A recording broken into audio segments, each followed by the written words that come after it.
Les Inouïs du Printemps de Bourges, c'est un dispositif de tremplin pour des artistes dans chaque région de la France. Rock, pop, électro, musique électronique, dance, tous les styles peuvent être sélectionnés et aujourd'hui dans cette interview exclusive, je reçois le groupe Gogo Juice qui a lui aussi été sélectionné par ce dispositif. Bonjour à vous. Bonjour. Ils sont 4 artistes et viennent de Rouen. Ils forment donc un groupe aux influences pop, punk avec une énergie hypnotique de la techno. Bref, vous identifiez un petit peu comme de la danse rock, c'est ça ? Qu'est-ce que c'est exactement la danse rock ? C'est un style en fait de musique où clairement on danse sur des rythmes rock plutôt. On peut compiler. C'est une musique assez festive. Ouais. Ouais. Enfin, nos concerts sont plutôt faits pour bouger en fait, oui. On est assez attaché au live.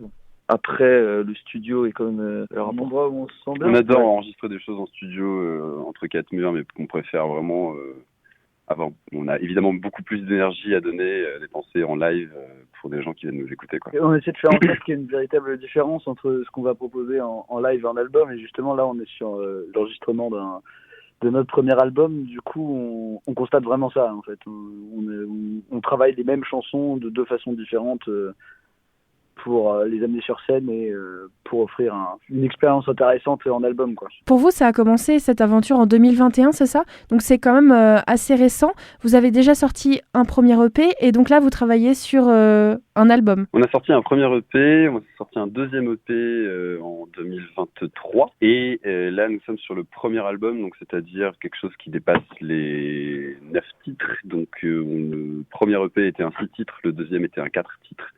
Là, voilà, on considère que c'est notre premier album, même si on peut dire que c'est un troisième opus. Mais du coup, ouais, en fait, c'est avec cette formation actuelle que le groupe est de 2021, mais en soi, il y avait déjà eu d'autres membres, enfin, ça a pas mal bougé, mais on va dire que la version actuelle du groupe avec ce qu'on joue, c'est 2021. Comment ça s'est passé, la création du groupe ? C'est quoi, ça part d'une amitié ou juste d'une envie de faire de la musique ensemble ? Une bagarre. Ok. Non, ça part d'une... À l'origine, moi, j'étais tout seul donc dans mon salon avec... des idées de composition et on avait créé le groupe avec anciennement Hugo Valmy qui est dans Mankins maintenant et de fil en aiguille on a trouvé des compères qui se sont greffés au projet, donc un guitariste en plus, on a trouvé un bassiste en plus et puis là depuis 2 ans et demi maintenant ça fait la roue tourne très très bien avec ce qu'on a comme musicien, donc Martin, Sacha et puis Nathan. Donc c'est une bonne grosse amitié qui s'est mise en place depuis ces 3 dernières années, on va dire. En fait, c'est une succession d'amitiés, du coup. C'est ça, la exactement. première version oui. était basée sur plusieurs amis. Et après, il y a eu le départ de certains, donc la création de nouvelles amitiés avec d'autres membres qui entraient. Enfin, on est assez soudés entre nous ici à Rouen, quand même. Et, c'est vrai, au final. Oui. Et là, on a recréé en fait une énième version de Gogo Juice avec notre batteur du coup qui a changé. En fait, les derniers amis de la première mouture sont tous partis et on a recréé donc des liens à partir de 2021 du coup avec Martin. 2021. Voilà. Pas de bagarre du coup, ça va. Non. J'imagine que vous parlez d'amitié, c'est important quand on veut créer de la musique, surtout ensemble. Il faut quand même réussir à avoir une certaine connexion. Comment ça se passe pour vous, la dynamique, pour créer les musiques, etc. C'est une envie de vous exprimer. Ça passe par quoi, l'envie de faire du live, mais aussi d'exprimer des choses un peu plus intimes ? Au début, du coup, c'était surtout l'envie de Nelson, du coup, qui est là depuis le tout début, d'exprimer son point de vue et ses chansons, aussi bien du coup au niveau des textes que de composer des choses qui étaient dans sa tête, quoi, il fallait les faire sortir. Et petit à petit, les gens qui le groupe évoluant, les membres du groupe changeant, le processus créatif a un peu changé. Donc on a vraiment une vision. Pendant longtemps, on se concentrait sur la vision de Nelson et on essayait de l'amener, de la réaliser en fait. Et aujourd'hui, on est beaucoup plus on sait ce qu'on veut atteindre, sans se le dire, sans qu'on écoute la même musique, sans qu'on écoute vraiment la musique qu'on fait.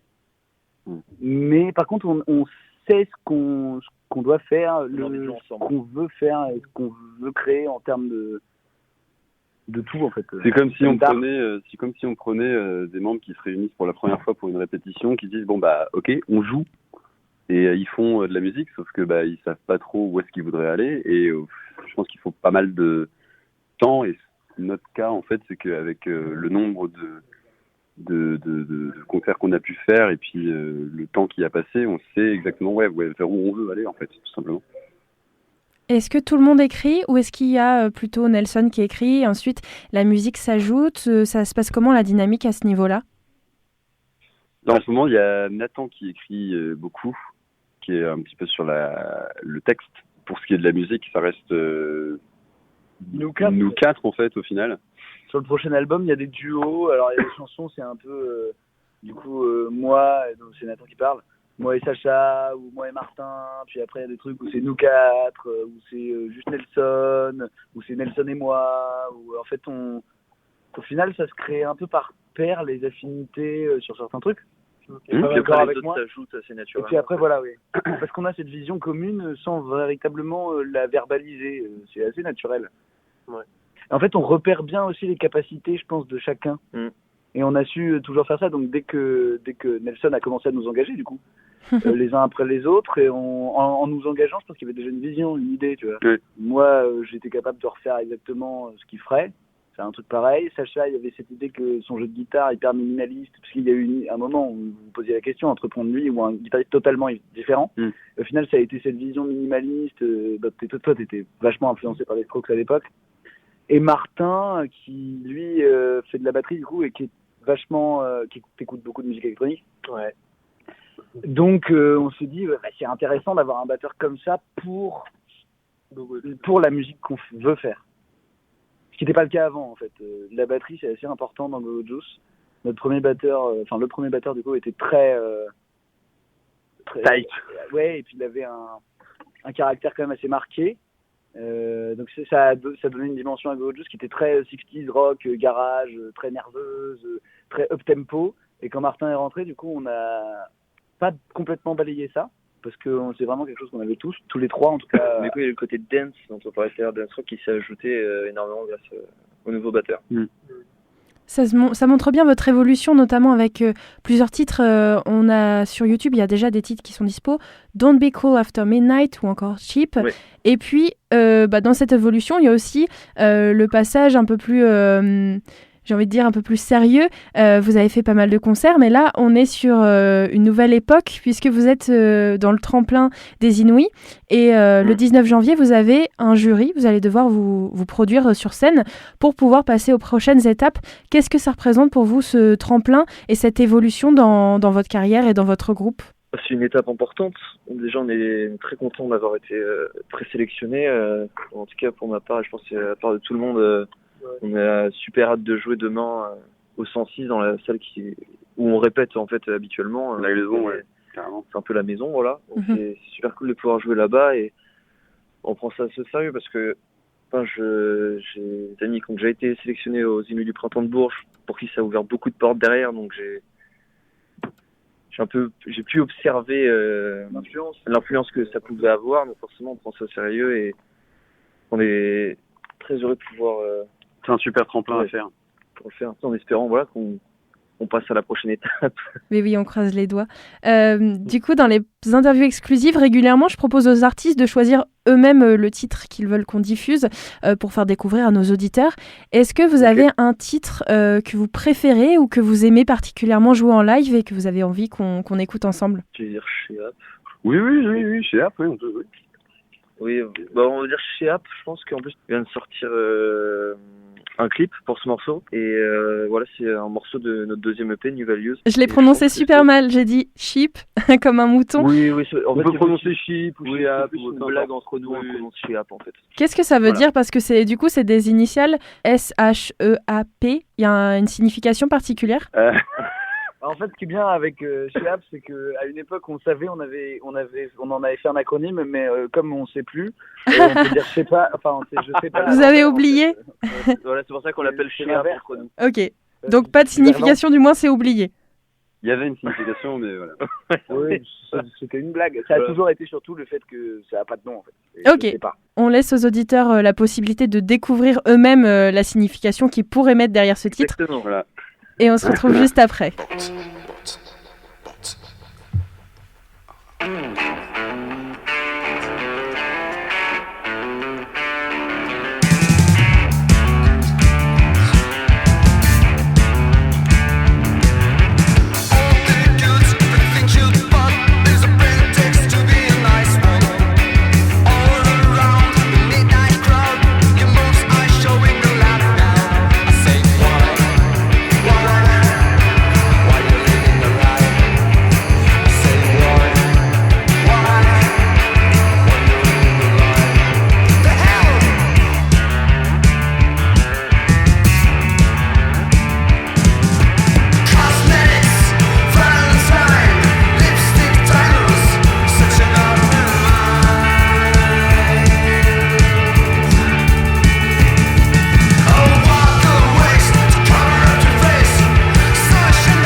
Westrack Radio vous accueille pour la suite de l'interview exclusive en compagnie du groupe rouennais Gogo Juice.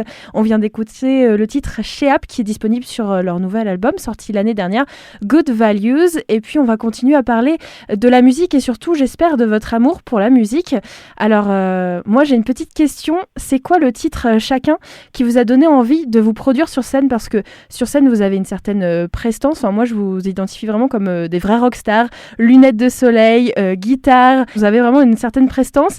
Est-ce qu'il y a un jour un groupe ou même une musique qui vous a donné envie, peut-être que vous écoutiez quand vous étiez plus jeune, de vous dire moi aussi je veux me produire sur scène et je veux avoir ce look et vraiment cette prestance? Moi, je pense que c'était Elvis Presley. Ouais, moi, ce que j'ai toujours préféré, enfin, je crois que une de mes chansons préférées de tous les temps, c'est It's not ever. Il y a une version incroyable sur le live satellite. Par satellite, je crois que c'est à Hawaï. Et il y a des versions à Las Vegas, pas mal. C'est à la fin quand il est un peu bedonnant et qu'il a des super tenues incroyables. Qu'il n'est pas du tout moral, disons. Ok. Il n'a jamais été. Mais par contre, la musique est grandiose et c'est à coups de trompette et de mouvements un peu comme Batman dans les années 60 ou je sais pas quoi. Enfin, il y a tout un délire complètement surréaliste et auto-centré de « Hey, regardez-moi, je suis habillé tout en blanc avec une cape ». Moi, ça a été Twist Avec and des Shout ironies, du coup. des Beatles. Ok. Twist and Shout, je trouve que c'est pareil aussi. C'est un morceau qui résume carrément le rock'n'roll et l'envie de danser sur absolument tout et n'importe quel endroit en fait. Tu peux très bien faire faire une danse complètement loufoque dans la flotte ou sur la neige ou n'importe où. Enfin, ce morceau-là, il reste dans la tête quoi, à fond. Donc moi, quand j'étais gamin et que j'entendais ça sur un vinyle, j'étais en pyjama. Avant d'aller me coucher, c'est limite mes parents me disaient il faut aller dormir. Moi j'étais là non. Et c'était une espèce de twist complètement débile. Voilà. Ouais. C'est marrant parce que moi je pense aussi aux Beatles. Ma mère écoutait beaucoup les Beatles. Écoute toujours les Beatles. Et ça me fait penser à I Want You en particulier. Mhm. Marrant. Ok. Aussi. Moi, j'avoue que j'ai pas de groupe en particulier. C'est plus mon père, qui est était batteur dans différents groupes et du coup j'ai beaucoup écouté de musique rock, reggae entre autres et plein d'autres choses depuis enfant. Et puis le fait de le voir performer sur scène, je pense que ça m'a un peu ouvert la voie et ça m'a donné envie de faire ça aussi quoi. Donc ce serait pas un morceau en particulier, ce serait plus un ensemble. Papa. Papa. Il y a aussi des musiques qui peuvent nous marquer plus que d'autres. Est-ce que vous avez une chanson que vous auriez aimé écrire? Alors ça peut être celle que vous venez de me donner, mais est-ce qu'il y a une autre chanson en particulier où vous vous dites ah, celle-là j'aurais tellement aimé l'écrire? Moi, j'aurais bien aimé écrire If I Had a Hammer de Pete Seeger, qui était un révolutionnaire américain dans les années 40 qui jouait dans le groupe les Weavers. C'est une chanson qui lui a valu d'être poursuivi par le gouvernement américain pour communisme. Okay. Je trouve que c'est fabuleux d'avoir eu autant de courage pour écrire une chanson pareille. Et d'ailleurs, Claude François en a fait une version absolument magnifique qui s'appelle Si j'avais un marteau. Il a enlevé absolument toute l'essence politique qu'il y avait dans ce morceau. J'aurais beaucoup aimé écrire cette chanson. Et quelqu'un a dit une souris verte, j'ai bien entendu? Ah non, c'est quelqu'un qui est passé. Ah, c'est des voix dans mon casque. Non, je sais pas, moi en ce moment, c'est vrai que j'écoutais très peu avant, mais depuis la mort de Shane McGowan, j'écoute beaucoup les Pogs, et ce serait pas un morceau en particulier, mais c'est plus sa manière d'écrire. Je m'intéresse beaucoup à ses textes en ce moment, et je suis un peu en boucle à écouter les Pogs toute la journée. Si je devais donner un morceau, ce serait A Rainy Night in Soho des Pogs. Moi, ce serait Back of a Car de Big Star. J'adore ce morceau. Les paroles, elles sont trop bien. Et, voilà. Personne n'a choisi une souris verte du coup? C'est Martin. Non, mais moi, c'est marrant parce qu'hier, j'avais un morceau en tête de Cat Stevens, Father and Son, que j'ai réécouté du coup et que je trouvais bien cool aussi. Ça me parlait l'histoire du père qui parle à son fils et comme je commence à devenir un petit peu vieux aussi, je ne savais plus quel personnage j'étais dans l'histoire et la chanson m'a parlé. Voilà, Father and Son. On n'aurait pas voulu écrire It's Not Unusual de Tom Jones? Ah si, carrément. Vous avez un processus d'écriture parce que vous m'avez dit qu'il y a des fois, ça se forme les duos, les pairs, etc. Mais quand vous vous dites, bon bah voilà, va falloir peut-être penser au nouvel album. D'ailleurs, j'ai bien entendu, en 2024, il y aura un nouvel album. Vous vous mettez autour d'une table ou alors c'est plutôt chacun travaille de son côté? C'est très différent, parce que ça dépend tellement de chaque morceau. Il n'y a vraiment pas de processus, on va dire, fixe. À un moment donné, c'est Nelson qui a une idée de morceau, ou des fois il va arriver juste avec un riff, ou même avec des idées pour les autres instruments, et on va faire en fonction. Des fois, on est juste en répète, et il y a quelqu'un qui va lancer un riff, on jamme par-dessus, puis on se dit, bon, bah, on en fait quelque chose, et... C'est très aléatoire. Ouais, c'est assez aléatoire. C'est hyper aléatoire, mais je dirais que c'est... comment dire, à force de travailler ensemble, on fait tellement confiance à l'autre aux autres personnes que si Martin balance un pattern de drum et que Nathan le suit derrière, bah les deux autres vont suivre et en fait on se dit bah vas-y, en fait on a un nouveau morceau, on cherche derrière ce qu'on peut améliorer, etc. Mais c'est hyper aléatoire en fait. En tout cas, s'il y a vraiment un processus qui est commun à tout ça, c'est que c'est rarement tout seul. Oui. On peut avoir une idée tout seul, mais on va jamais pousser l'idée. On fait vraiment. On a besoin d'être tous ensemble. En réalité, les morceaux partent souvent d'une idée, Oui, de quelqu'un qui après on va tous arranger plus ou moins tous ensemble. Personne la pousse tout seul dans son coin, quoi. T'as une idée, on l'amène et puis c'est fini, quoi. Ouais, voilà. Ce nouvel album, est-ce qu'il a déjà un nom? Non, pas encore. Non. Si. Ouais, mais c'est pas. On sait pas. Il n'y a pas C'est- encore de nom fixe. Ok. C'est en Bientôt. En discussion pour l'instant. Est-ce qu'on a une petite date de sortie? Septembre. Ce serait vers septembre, ouais, je pense. Hmm. Oui, je pense que ce serait vers À septembre. peu près septembre. Je pense qu'on sortira quelques trucs avant, mais de toute façon, on va pas mal jouer normalement avant l'été. Eh ben, merci à vous. On vous souhaite bonne chance pour cette sélection donc Merci des Inouïs avec ce jury le 19 janvier. Et puis à bientôt sur West Track. Yes. Salut. Salut, merci beaucoup. Au revoir. Salut.